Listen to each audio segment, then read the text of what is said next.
Bonjour, heureux de vous retrouver à nouveau aujourd'hui pour ce café à la fois.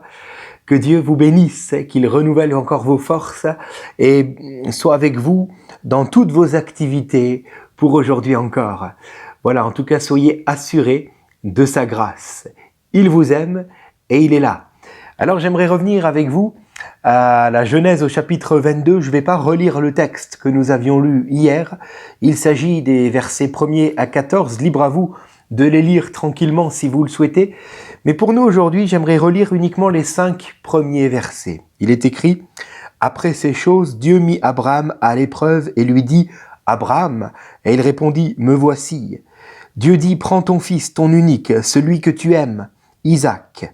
Va-t'en au pays de Morija et là offre-le en holocauste sur l'une des montagnes que je te dirai. » Abraham se leva de bon matin, sella son âne et prit avec lui 2 de ses serviteurs ainsi que son fils Isaac.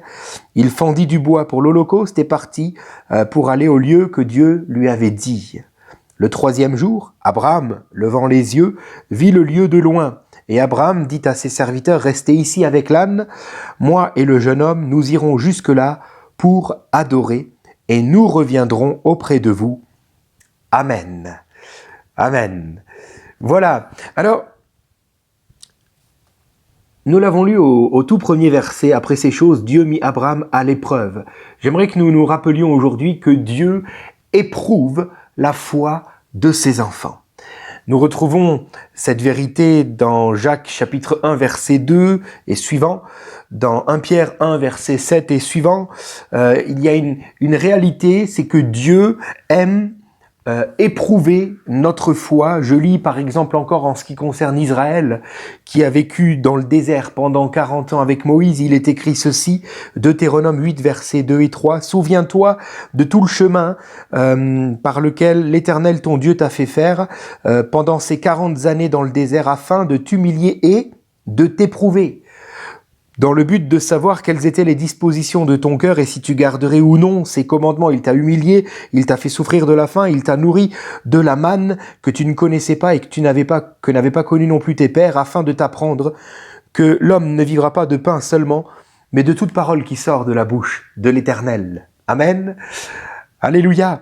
Une citation juive dit ceci, « L'épreuve n'est jamais employée pour blesser, mais pour certifier le pouvoir de résistance. » Autrement dit, au-delà de mes mots, au-delà des belles paroles, des belles promesses que je peux peut-être faire monter jusqu'à mon Dieu, n'est-ce pas?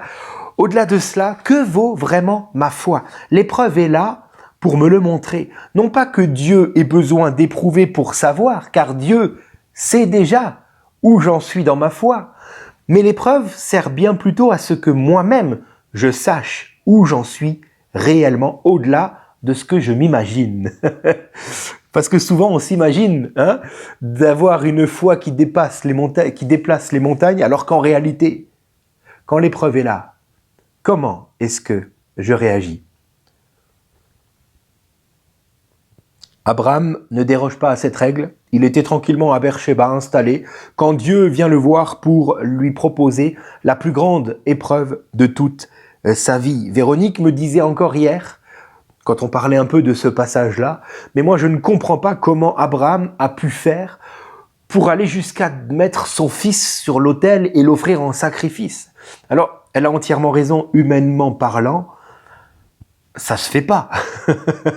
Et je vous rassure, on en a parlé hier, ce n'est pas dans le cœur de Dieu que de faire des sacrifices d'enfants. Dieu savait, dès le moment où il a proposé de faire cela à Abraham, il savait qu'en réalité Abraham n'ira pas jusqu'au bout car Dieu allait le stopper. Ce n'est pas dans le cœur de Dieu que nous offrions nos enfants au sacrifice. Pas du tout, bien au contraire. Dieu veut donner la vie à nos enfants. Bon, mais humainement, lorsque nous lisons ce texte, on peut être choqué en comprenant, d'un côté, on ne comprend pas que Dieu ose demander une telle chose à Abraham. On en a parlé hier, tout cela préfigurait le sacrifice de Christ, je ne vais pas en reparler maintenant, mais on ne comprend pas non plus comment un homme a pu faire pour aller jusqu'à donner son fils. Alors, laissez-moi vous emmener jusqu'au cœur d'Abraham, le père de la foi, si vous le voulez bien, afin de comprendre comment il a pu en arriver là.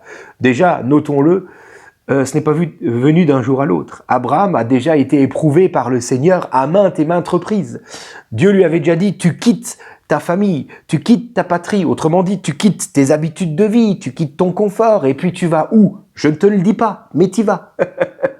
Déjà, il était éprouvé. Plus tard, il devra quitter son neveu, j'ose dire, la dernière roue du carrosse qui était avec lui, de toute sa famille. Voilà, tu quittes encore. Et puis ensuite, on en a parlé il n'y a pas si longtemps, quitte maintenant Ismaël, ton fils. Abraham a appris l'obéissance au travers des épreuves qu'il a endurées, tout comme Christ. Il est écrit au sujet du Seigneur Jésus, il apprit l'obéissance par les choses qu'il souffrit. Oui, les épreuves sont là pour nous modeler, pour nous transformer et nous permettre finalement de ressembler toujours davantage à Christ, car c'est ce que le Seigneur veut. Il le dit dans Galates 4, 19, que Christ soit formé en vous. Alléluia. Mais cela ne vient pas d'un jour à l'autre, comprenons-le. Il y a différentes épreuves que Dieu permet dans nos vies afin d'amener cela. Et bien sûr qu'il ne va pas nous proposer de suite d'offrir nos fils, comprenez-le. Alors, il existe sur cette terre finalement différents amours qui peuvent exister. Je peux aimer mes enfants.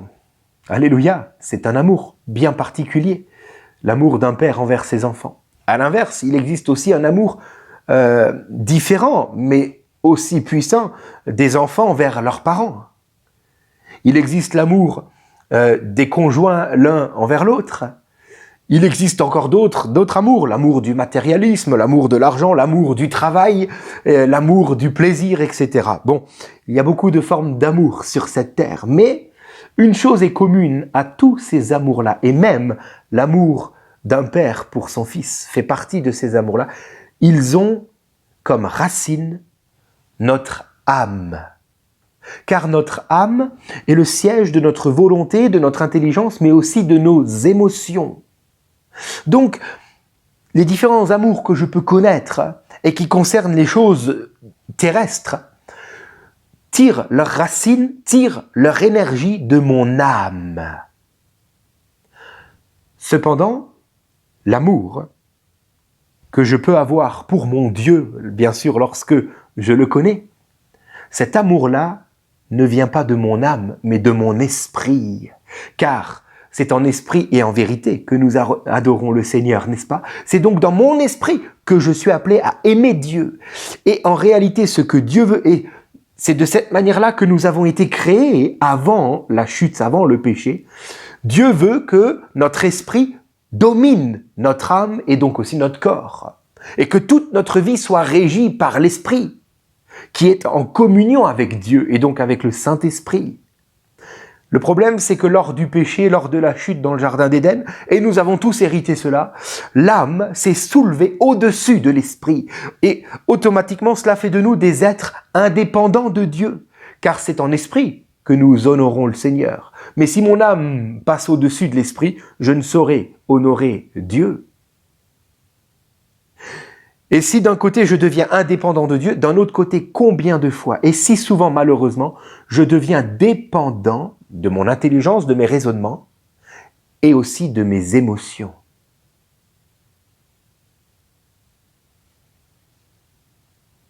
Il est écrit dans Philippiens 2,5, et ce n'est pas pour rien que c'est écrit, « Ayez en vous les sentiments qui étaient en Jésus-Christ. » Autrement dit, pour être modelé à l'image de Christ, il me faut accepter que mes émotions, mes sentiments soient soumis à l'Esprit de Dieu. Et là, j'aurai les mêmes sentiments qui étaient en Jésus-Christ. Alléluia. Des sentiments empreints de paix divine, une paix qui surpasse toute intelligence. C'est le don de Dieu pour ses enfants, la paix divine, qui vient garder mon intelligence, mes raisonnements, mais aussi mes émotions. Jésus a dit, je vous laisse ma paix, dans Jean 14, 27, je vous laisse ma paix, je vous donne ma paix, mais je ne vous donne pas comme le monde donne. Car pour recevoir cette paix-là, il me faut accepter de soumettre mon âme à la vie de Dieu en moi. Et alors je reçois cette paix qui dépasse l'intelligence et je deviens donc quelqu'un de différent qui marche avec la paix divine et non plus selon ses propres émotions, vous comprenez? Ou sa propre intelligence. Je deviens quelqu'un, non pas qui est une marionnette entre les mains de Dieu, pas du tout. Au contraire, je deviens quelqu'un d'heureux et d'agréable. La preuve, des Abimélec vont vouloir faire alliance avec moi, comme ce fut le cas pour Abraham, n'est-ce pas? Et oui, lorsque nous en arrivons là, lorsque nous comprenons que l'épreuve sert à cela, alors, je connais une paix qui va me garder et me rendre capable d'offrir à Dieu ce qu'il attend de ma vie, tout en demeurant dans la paix. Alléluia. Abraham était un homme qui avait soumis son âme à l'esprit.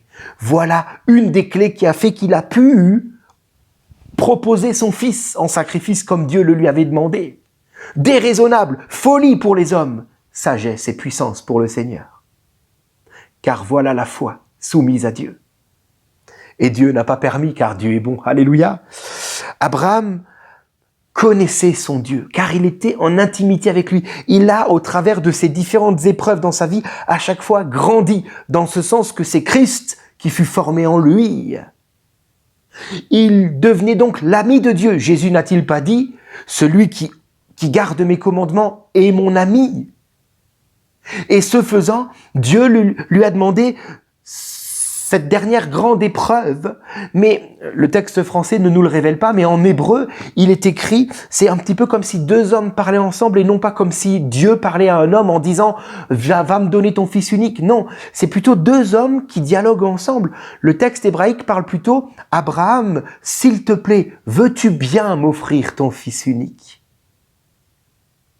Abraham en était arrivé là avec son Dieu. Voilà pourquoi il a pu continuer et dire « oui, je le ferai ». Comprenez? De la même manière, lorsque nous sommes éprouvés, cherchons à nous soumettre à la volonté de Dieu dans cette relation d'amitié.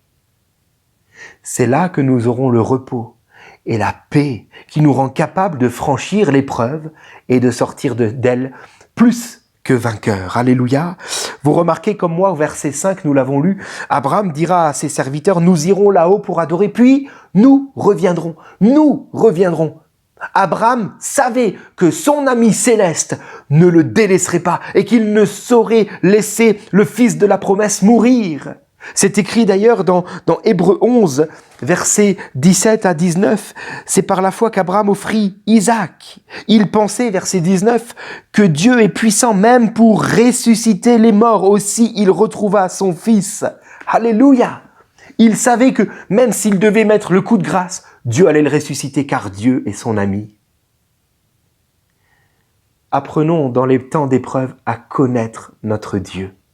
L'épreuve n'est pas là pour nous faire souffrir, mais pour permettre à Christ de prendre toute sa place en nous, d'entrer encore plus profondément, intimement dans cette amitié divine.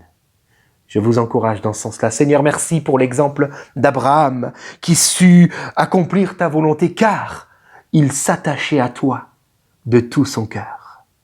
Seigneur, donne-nous de ne pas laisser notre âme se soulever et gigoter dans tous les sens. Nous perdons la paix, nous perdons la foi, nous rentrons dans le doute, nous rentrons dans la crainte en faisant ainsi. Donne-nous au contraire de rester soumis et d'apprendre à soumettre même nos émotions à la vie de ton esprit, afin de pouvoir accomplir ta volonté. Alors, nous te connaîtrons comme notre ami. Merci Seigneur. Amen. Que Dieu vous bénisse et à demain.